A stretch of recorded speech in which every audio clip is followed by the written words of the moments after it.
Hi, welcome to Racehouse with me, Jolie. And me, Darren Reeves. It was the Qatar Grand Prix in Doha, and well, it was smash, bash, crash. It was demolition derby, and it was penalties galore. And again, an unassailable Max in the end. You're not sated with winning the fourth world championship. You also had to go and win again here, just to prove I am the best driver. But oh, there was so much carnage going on, Darren. You know, second half of the race, definitely. I felt the first half of the race was a little bit DRS train down the main straight. The only passing place is into turn one. If you get a good entry into turn one, you can pass at turn two. But other than that, it's a bit of a procession around the corners. But they are so fast, these corners, that I think being there and seeing them drive around these corners must be phenomenal. But you look at Joe, you've been to Qatar, haven't you? You've done the track. Well, I have, and Oh, actually, I've got my. This is for the oh. World Cup. This is my World Cup for my Bud Zero, which I kept as a memento. There's my World Cup. But yes, I've been to the track Lasalle circuit a couple of times. Yes. Um, it's a funny one, isn't it? It's a night race. It's all lit up, so you think it's kind of like Bahrain, but somehow it doesn't seem to be as many people there. No. I think it's one of the quietest, least That's visited exactly. races. That's exactly my Um, point, Joe. Exactly my mm, point. Because there's no grandstands around the midfield. no. And so it's funny. It's like watching the an F1 race during COVID again. Yes. It to me it feels, and then they come back to the main straight. You got the main bit, you got the VIP, the Paddock Club, and everything, and then they go off again, and then you're just seeing track. And that's it. So is it mostly VIP guests you think are going to it from Qatar as opposed to real sort of dedicated Formula One fans? What's the following like out there? I think because it's a bit more of more of a conservative country. I think people would say, well, instead of Qatar, we'll go to Abu Dhabi, which is a bit, Hmm. a bit more inviting, welcoming, should we Yeah. say? Although Qatar is very welcome, don't get me wrong, but I think we're talking about alcohol, and we're talking about party and stuff. Yeah. It's a lot more. Not that it doesn't happen there, but it's a lot more kind of controlled and more conservative. I found that as well with the World Cup. Also, it's a bit of a trek. I mean, like Doha is pretty much the main hub in Qatar. So to Hmm. get to the circuit, you drive north, basically up a straight road. And I'm probably exaggerating, but could be an hour, just under an hour. There's nothing there, really. It's a bit of an issue with parking and things. It's huge. You're walking a lot. It's dusty. It's a bit of a. It's not an easy one, really. Yeah. And And then when you what come about out, sorry, go on. Ask what me. about accommodation up there, Joe? I'm guessing there's not many hotels, not No, much. not around the circuit. There's No. other sports centers they've built around there, but it's just acres and acres and acres of space, Yeah. really. Hundreds of acres of space. And there's huge car parks. But no, you have to drive back down into Doha. That's Yeah. where all the hotels are, and restaurants and bars and things. When I was there doing Paddock Club a couple of years ago, I had a bus. And for some reason, I can't remember why, but I kind of had an empty bus on the way back. And I ended up giving lifts to some of the guests because they were stranded. And okay, this is getting into it, but the police kind of close the exit in a way, so you have to go Mm. out one way, and it's very, I don't know, it's not particularly user friendly.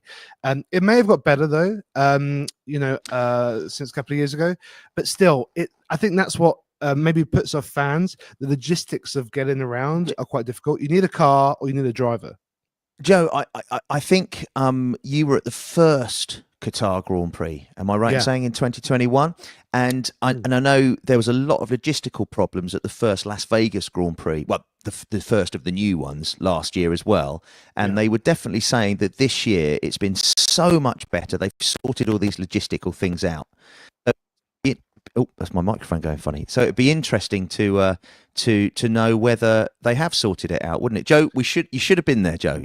I should have been there so I could you're in report the logistics. you're in an Irish bar, wasting your life away. Well, I did watch it in an Irish bar, and it's weird watching F1 simultaneously when the football's on, and football obviously takes over, and everyone was watching the Man U Liverpool match, and there was one screen behind the bar, and no commentary, no audio, and so it's very strange when you're watching it just like that with no sound even of the cars, and you can look at the order along the side. That's pretty much what you've got to go with. Yeah. You kind of think about the commentators, how they do it. We were saying it's a really difficult skill. It's a skill that I think one day we should try as part of the podcast. I'd be terrible. Mate, they've got kids doing it, Joe. Come on. We've got kids commentating. We can do this. So I think anyway. Like Murray Walker. And there he goes, and Norris. Oh no, Verstappen. Mate, I think you should do it as Toto Wolff. I think you need to go. Yeah, you need to go out as a tribute called Toto Lee Wolff. How do you Stop talking, Lewis? Just drive. Joe, faster, George. We're getting off topic here. Let's get back to Max Verstappen. Verstappen wins Qatar, wins the championship in Vegas, wins Brazil, probably with one of the best drives, not just of his career, but in Formula One history, from 17th in the wet, making he's absolutely nailed on in Formula One history now of 4 championships. I don't think the car's underneath him. Perez is showing you what that car's like right now. Again, repeatedly. For me, Max Verstappen has blown everybody away in the last month when he's not got the best car, and it's the sort of thing we would see Ayrton Senna and Michael Schumacher do in the past, and he's there doing it now. So I think he's been absolutely brilliant, and as a Brit, it pains me to state, and especially when he complained in the post-race thing that in qualifying, Russell complained about being blocked on one of his slow laps, but preparing his tyres for his final run, and because of the block, he couldn't run his final lap the way he wanted to, which meant he didn't get pole position, Joe, in qualifying. Max got pole position. Russell put in a complaint, and Max was demoted from pole position to second place, a 1-place grid penalty, right? This has never, ever happened before. Has it never happened before? No, there's been, last year there were 3 2-place grid penalties in Brazil, and prior to that you'd expect a 3-place or a 5-place. We've got new race directors, however, they don't hand out the penalties, the stewards do, but a 1-place grid penalty because of this block. And the reason they're saying is because Max was on a slow lap and Russell was on a slow lap as well, but they're preparing everything. They're preparing the batteries, they're preparing the tyre temperatures, they're preparing everything. But Russell had to avoid Max going over slowly, I suppose, and went onto the gravel, which of course then compromised his tyre quality and his tyre temperatures and everything. So yeah, there was Max got demoted from pole position, which so it was a little new thing that was a little twist. But he had a brilliant start. I think he'd have taken that first corner whether he was first or second. He's being brilliant. It was awesome. And then tell us about the sprint race as well. Did you catch that?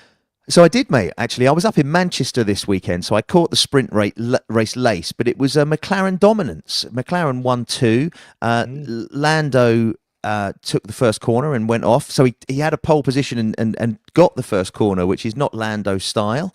But brilliant. And Piastri was right behind him.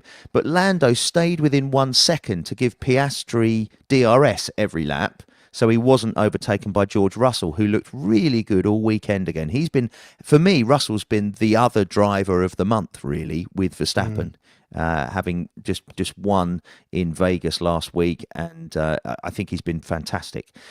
So it was a brilliant drive by both McLarens and George Russell. And they came into the last corner, took the last corner, and Lando came off the accelerator and let Piastri pass to take the win, to say thank you for giving me the win. When was it Piastri gave him the win? Yeah. Can you remember? Was it Hungary? Remember, eventually. Was it Hungary? I think. Yeah. Yeah. It could have been. Yeah, it could have been I Hungary. think it was right back earlier in the season, and there's They been weren't lots too of happy about points. that.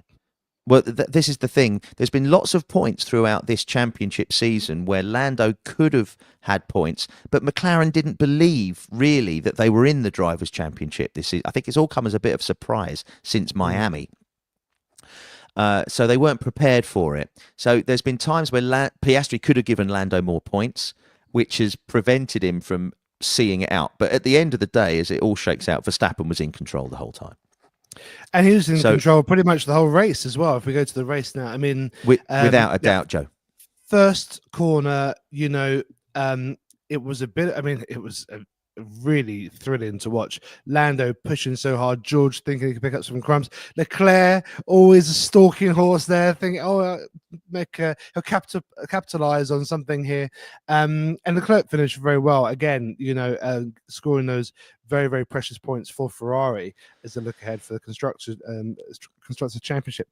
But first turn, I mean, Ocon and Colapinto, poor Colapinto, it's not been a great start to his F1 career, has it? Well, Joe, Colapinto came into Formula One, into that Williams, taking over from Logan Sargent, and made Albon look average. I'm going to be honest with you. He came in amazing, but he was taking risks, I think, and his risk-taking has actually cost Williams and him a lot of money and points this season now. He's had, 4 crashes in 3 races? Yeah. And there were big crashes as well. This one, there was a lot of damage. It wasn't that he didn't hit the barriers this time, but out of the race, out of the points, out of everything. And he's also taken Ocon out of Alpine because it's been announced that Jack Doohan is going to race for the final race instead of Ocon. He's going to in the race, not just in practice. From what I understand, Jack Doohan is now taking that race seat as of now. So Whoa. Ocon will not be racing in Abu Dhabi. My understanding, so maybe worth doing a little Google there, Joe. I don't have it up in front of me, but I heard earlier this morning that. Well, breaking news. And where's Ocon going to? So Ocon's going to Haas. Yes, he has. He's going to Haas. Yes, Haas. That's right. That's right. With Bortoletto. That's right. And I'm looking forward to seeing that because I think Haas have looked really on it this season, and I'm a big fan of Haas, and I've always said a big fan of Gunter previously, but Haas have been really switched on, and they're currently 7th because actually Gasly, Ocon's teammate, finished 5th, Joe, and they have really taken a step forward since Ollie Oates and Flavio came in. A brilliant. They found some pace. There's some pace in that car, and Gasly is showing it. So they've now, they've now taken solid 6. Brilliant. Yeah. We've got a delay, so it's hard. Doesn't matter. I'm here in the UK. Joe's out in Dubai, and there'll be the odd pregnant pause, but it doesn't matter in the slightest. But Joe, there were lots, as you said, lots of crashes and incidents. Stroll again was involved in chaos. I've lost my patience a long time ago for Lance Stroll. And I really don't believe he deserves to be in that seat. I know his father wants to give him the car to give him a championship, but he's going to have to put Perez in the other car rather than Alonso to make that happen as well. Well, yeah, but that's you know what I'm saying. I know what you're saying. Yeah, exactly. We need to get this guy shining. But I mean, maybe that's Adrian Newey's job next year. I mean, is there so much you can do for the kid? I mean, it's like you could do everything, put it all on a platter. The best designer, you buy a sports car team, one of the most famous car companies in the world, and put legends in the cars next to him to learn from. I mean, what else is there, mate? He just hasn't got it. I mean, if you put someone else in there, you put Lawson in there. I mean, with all of that juice there, all of that opportunity, he's going to take it, with Bulver, but that's not on the table. Yeah, Stroll will be there next year, and then it'll be the same again probably. But Alonso might do well out of it. Because when Stroll was racing at Williams, and I think he went from Williams to Racing Point, didn't he? But not working under his father. I actually thought he was driving okay, but he seems to have been worse since Alonso joined the team. Mm, or at least the gulf between the two drivers has become greater. mm. And it's an odd thing. But let's not bore ourselves with Stroll. He hit Albon, so more cost damage for Williams there. And again, Gasly finishing fifth is still the only driver this season to have cost his team 0 in damage. And I'm wondering if that could be a record. If he can finish Abu Dhabi cleanly, I'll be really interested to see if that is. Well, that's good. Gene Haas would love some of that. Yeah. Yeah. I mean, that's the thing. The damage and debris. There's debris all over the track, and I think Debris all over the mic stand. yeah, I think it Yeah. was it Albon's wing mirror came off, or was it one Yes. of the Haas's? It was I think it was Albon. Albon. Yeah, Yep. and that just lay there in the middle of the track. Now, obviously, very difficult to get that, and when you've got cars coming around at 200 miles an hour. Yep. So, and in the end, Bottas went over, smashed it into smithereens, and then you had just carbon fiber bits everywhere, laid over like a James Bond gadget at the back of an Aston Martin. And then Hamilton and Sainz really copped it, running over this debris, and the sparks that were flying. I mean, it looked very cool, but Yeah. they both got punctures off it, and no doubt damaged the plate underneath and maybe bits of the car. Why couldn't they just go and get it? Why can't they just say? For me, it was a simple answer. New race directors obviously procrastinating. Oh, what do we do? What do we do? What do we do? It was a simple virtual safety car for a marshal just to run out there. The other alternative was to bring the full safety car out and send them through the pits, which is what they did end up doing in the end to clear the mess up. But ultimately, it was procrastination. I think they'll learn from it, but it actually changed the face of the race really for the lower point scoring area, with Hamilton and Sainz getting punches. Hamilton had an unlucky day really because he was also penalised for a false start, Joe, wasn't he? And he knew it. He tried not to come out the box, but it was all too late. It was the most minimal, but then it compromised him, of course, with the acceleration. He did a Lando. I think we'll call it a Lando. I think that's a great analogy. That's exactly what he did. Lewis is having a bit of a lame end to his Mercedes career, really. Things aren't quite going right. His mindset has become quite negative.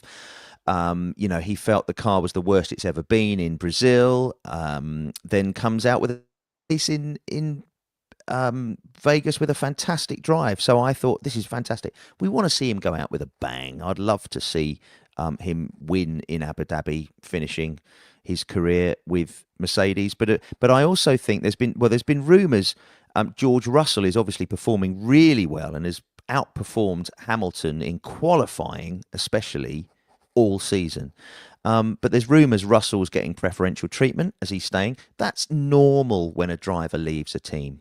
They shut them out of the meetings. They don't tell them what's going on. They're not part of the development program for next year. It's the same regulations. It's normal. So I think Hamilton is, even though he's 7 times world champion, ultimately the greatest driver of all time, he's not part of Mercedes' future, and they're not giving him any information to take to Ferrari. So I don't think it's a surprise, but I'd just love to see him go out with a bang with Mercedes, because what they have achieved together for Formula One history may never be repeated again. Well, yeah, we say that, but Max could get 10 titles. I mean, he says he's not interested in going on forever. He's won World Championship now. He's kind of been there, done that, bought the T-shirt. He says there's other things that he'd like to do, which he could also, be amazing at. I don't know. We'll see. These cars are getting faster and faster. Every year, faster slap. And with technology, how it's going, there's new rules and regulations coming the whole time. I don't know. Let's see what happens. Joe, I think with Max, it's quite clear that the second half of this season has been one of the most competitive periods in Formula One history, with 4 teams who can go out and win every week. And we thought we'd see Aston Martin in the mix as well this season, but they've dropped off. We'll see what happens in the next 2 years with Adrian Newey. But if Max hadn't have had that start to this season, it would have gone down to the wire. And I see that happening next year with no regulation changes. I also see the fact that Max has obviously got consistency because he's going to be in his car, but I do think it's going to be the 4th fastest car. We're going to see Leclerc be consistent with his Ferrari drive, but he's going to play second fiddle to Hamilton. I think he's going to have to give way, so I don't think he'll be in the championship next year. I think the only other driver that's got consistency with his car is George Russell, and he's come really good for me this last couple of months, and wins before the summer break as well, to be fair. So I think the championship is going to be between Norris and Russell next year because of consistency with the teams. That's what I think. And I think Verstappen will be in there. I think he'll win races, but I don't think he'll be dominant at all. And the only problem that Norris will have, of course, is his teammate Piastri. And as we said, I think Mark Webber always had a problem with being number 2 to Vettel at Red Bull 10 years ago. So I think he's always fought for Piastri to have number 1 status at McLaren. And I think we've seen with the politics and the decision making is... So I think we've possibly got a 3-way battle, which could help George Russell, because I think Antonelli will be support. I think Norris and Piastri could take points off each other. But there's my prediction for 2026, Joe. 5 even. 2025, what am I talking about? Wishing my life away. I did see someone promote a tour the other day, Clinton Baptiste from Phoenix Knights. You know, yes. Yes. He says, get your tickets now for 2026. I'm like, what? Who's going to buy tickets for 2026? It's a long way away. We need to get 2025 out the way first and hope it's a better one than this year.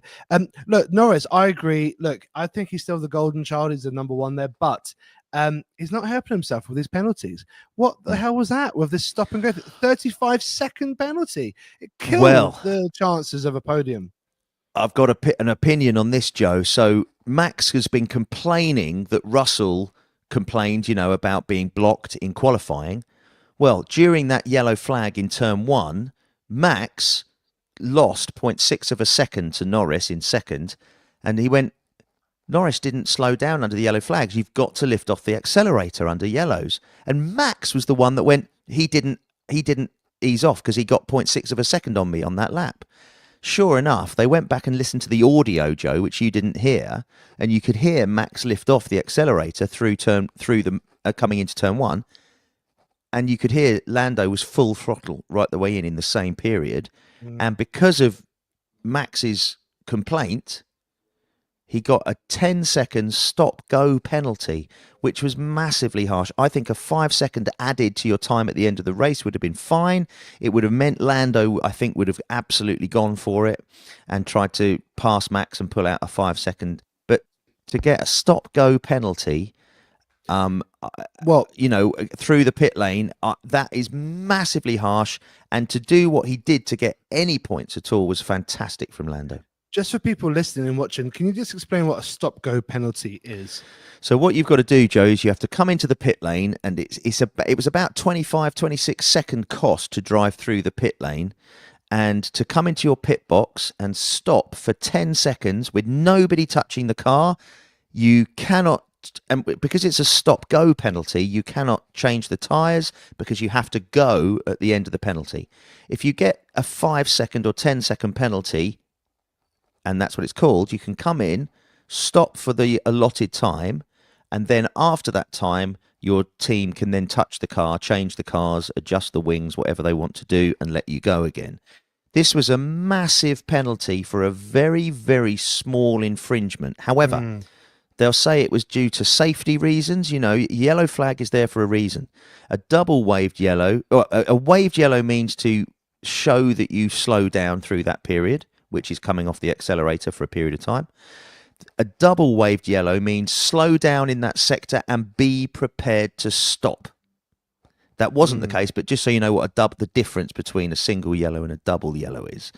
Lando did not do that. So Max was right again. It's Max Verstappen knowing the rule book better than anybody, but also being aware of what's going on. He's not just looking forward to drive into turn 1. He's looking backwards to go, hold on, Lando's caught on me more than he should have done. The time delta, check it out, 0.6 of a second. Wow. But he grassed him up. So he got grassed up by Russell, moaned about it. He then grasses Lando up, and Lando gets an astonishing penalty. Yeah, and Lando had to really fight back. I'm not sure where he came out. He After came that. out 10th. He came out 15th. 15th, Just I thought. Yeah, because Hamilton had because 4 already or 5 had his. cars were out as well. Yeah, Yeah. yeah, yeah. That's right. So Hamilton was 15th because of his puncture, and moaning that he wanted to stop the car. Norris comes out just behind him, but he took fastest lap after fastest lap. He was 3.5 seconds faster than the likes of the Sauber and the RBs. The RBs were on soft tyres, but to be fair, which didn't work. So he made his way up to 11th, and Bottas had made his way up to 10th. Bottas, who has not scored a point, Sauber, who have not scored a point all season, had Bottas in 10th. But even better than that, Guan Yu Zhou in 8th. Yeah. And Norris was... But yes, right. But Norris was 3.5 seconds quicker and stole that point from Bottas. But quite frankly, Norris took that 1 point plus fastest lap, so he got 2 points, which is massively important in the drivers' championship for second place, because his infringement had given Charles Leclerc second place. Well, congratulations to Jaguar New, because first points, I think, is that ever for him? No. First points this season. Certainly this season, yeah. Yeah. And they've really just been the bottom two of the pack. I mean, they've made Haas look good, and Haas have actually looked much better this season. I mean, Magnussen and Albon was a great spectacle to watch. There was a real dogfight there in the back of the pack. And well done to Zhao, actually, to get those points. Lawson, I think he came basically neck and neck with Tsunoda near the end. There were some moments of brilliance again from Liam Lawson, but just need that faster car, really, and kind of not be muscled out. Yeah, I don't think Lawson has really shown that he's much better than Tsunoda in the last few races. He came in and was better than Ricciardo, that's for sure. But there's still talk about if Perez is going to keep his place for Red Bull next season, and in my opinion, he hasn't deserved it. But the question is, who's going to take that place? Tsunoda thinks he does. Huh? Well, maybe they'll do a swap, but Tsunoda, I know you're going to say Tsunoda has probably earned that seat. Out of the three of them, I think Tsunoda has been the most consistent, and he takes it more seriously. But I don't think Helmut Marko really likes him. He's clearly there because of Honda, not because of anything else. So it's Honda money. Liam Lawson has come in and been better than Ricciardo, but has he really shown that he's better than Tsunoda? No, he hasn't. And Colapinto in the Williams, there was talk about him possibly going in there and being bought out of his contract with Williams, but he's had 4 crashes in the last 3 races, and not shown the potential that we saw when he first came in after the summer break. So will they stick with Perez because there's no obvious replacement? In my opinion, try Lawson, try Tsunoda. See what happens. Put one in for 6 races and then the other one in for 6 races. Good idea. Yeah. But Perez, for me, swap them. Just put him in the RB. Let him trundle around. Take the Mexican money, because that's what they're doing, and just do something, because doing nothing is going backwards, and that's why they've lost the championship this season. Yeah, and talking to the championship, McLaren had this unassailable lead, and now it's going to come down to Abu Dhabi the next time. They're on 640 points, and Ferrari are chasing them on 619 points. Not quite sure on the maths, but basically Ferrari do half decently. They're going to win if they become ahead of. Go on, you can tell the maths. Go on. I can tell you the maths, Joe. So 25 points available for the win and 18 points available for second place. So you do the maths, that is 43 points, plus fastest lap is 44. So McLaren need to basically outscore Ferrari. They're 21 points ahead right now. So as long as they outscore them by 23 points, well, it's not even going to be that, is it? Ferrari need to outscore them by 21 points. It's as simple as that. But there's 44 available. But this penalty for Lando is Lando needs to be on his hell of a lot. Game. Yeah. Yep. You're saying that we both thought the same. This penalty, he has to watch himself for next 3. It's one more race. And he has a nice break. He can enjoy Christmas. He came second in the championship. Look, come on. drive that car, focus, don't mess up on technicalities, which are Yeah. going to gift it to Ferrari, because they can still have that lovely feeling of winning feeling by winning the constructors, and it's payday for everyone. And that's the biggie. Like, if people watching don't know, it's not all about the drivers, it's also about the constructors championship, who, you know, the big teams, Ferrari, Mercedes, Red Bull, etc. If they win that, they get a huge amount of cash, which they can distribute to all the drivers and their team, and for investment for the future. So it's a really, really important thing. If you can certainly get top three, but you know, this is what it's all been about, the constructors championship. And then when you do the kind of the double, you get the driver and the constructors. I mean, that's the golden goose. And Mercedes have had that, Red Bull have had that, and many teams before. But this is so crucial for McLaren for the development for next year, and this will give them an amazing platform. But Ferrari they've been so consistent. Leclerc is always up there. I mean, we hardly talked about him, but he has been solid and consistent. Him and Hamilton next season, I can't wait. It's actually come so quick now. We were talking about this in the summer, like, we're nearly there. You know, a few more months. We'll see him in testing. It's going to be interesting. I can't wait. I'm waffling on. No. About next time. It's all about constructors. Formula One is the business of Formula One is the Constructors' Championship fact, and it all operates around that. The Drivers' Championship is for the fans, and we all talk about it, and they're the drivers that will be remembered because that's who we relate to. Yeah. But the money in it for the drivers is just the endorsements for the world champion. Nobody remembers who came second. Max has got his 4th world championship. That's what it's all about, and the money, the endorsements that he will get off the back of that will, you know, just obviously multiples of what he could earn even as a driver. So but it's mouth-watering, Joe, to think about 2025 with the driver changes that are going to happen. We're going to, like you said, we're going to see some testing in Abu Dhabi after the race next weekend. Sadly, Joe, I don't think I'm going to be coming over to your neck of the woods this year for Abu Dhabi. We were there last year, Joe, weren't we, with our friend, what was his name? Juan, our friend Juan, on the yacht, and I got to watch the race from under the W Hotel, on that little corner that goes under the hotel, and I watched it without commentary, Joe, funnily enough, and I watched it without any timings either, and I literally just stood there counting the seconds between each car as they came past me. Meanwhile, I was at the bar. I was the proper nerd with it, and I loved it. I had my own commentary in my head, and I had no screens, just what was in front of me, and it was like old school Formula One watching, and I love it. It's an amazing event, and you know, we had a great time. I may be down there. I'm not sure. Nothing's guaranteed, but I may be down there. I'm going to try and get down there, certainly for Sunday.